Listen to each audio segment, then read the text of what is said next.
It up a little bit because you may have heard of an anti-aging trend. It's called the vampire facial.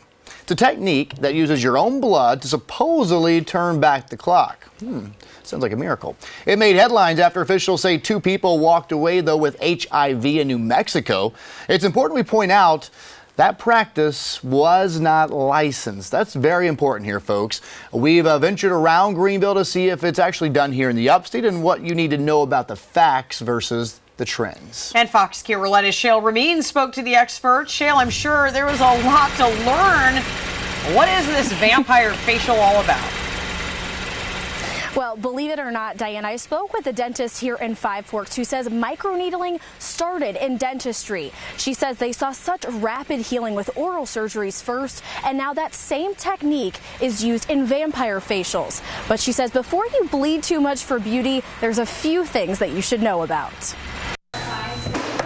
Blood is beauty. At least that's how it appears with one anti-aging treatment circulating as the vampire facial. It involves removing blood and then putting blood back in. Now, that's fine, but you have to do that under sterile conditions. An establishment that didn't follow those rules? An unlicensed New Mexico spa where officials say 2 people walked away with glowing skin, but also HIV.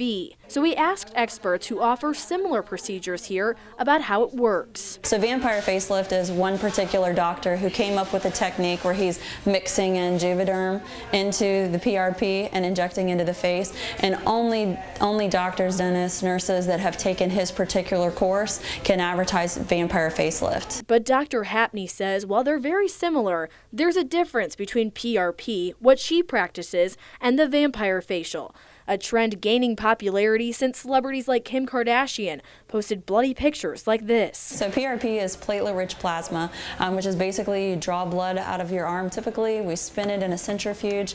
We separate out the red and the white blood cells. And then Dr. Hapney says they inject the plasma back into the patient's face. She says experts use the same technique for a vampire facial, but they also add fillers. I personally don't like to mix the dermal fillers in with the PRP because there's studies that show that there's more risk for migration. So if you put the liquid blood underneath the skin and you mix it with the Juvederm, there's more risk that the Juvederm could go somewhere you don't want it to go. Pairing dentistry with her medical spa, she says it's important to find a credible source and to make sure the microneedle is always a one-time use. These are medical procedures. They require training and experience. So, picking somebody, even if it's a benign procedure, your life is in their hands. If I make them look better and I make them feel better and I make them proud, there's a lot of personal satisfaction with that. And that's something my team, we take a lot of pride in. Now, these facials help, we're told, with acne, scarring, texture, wrinkles, and more. And doctors say if you're interested in these types of facials, you want to make sure that you do not trust Google or Facebook reviews. You need to hear it from referrals or check out their business reviews. Cody and Diana. So, Shale, just in case someone's interested in getting one of these anti-aging treatments, so money-wise, how much is this going to set you back?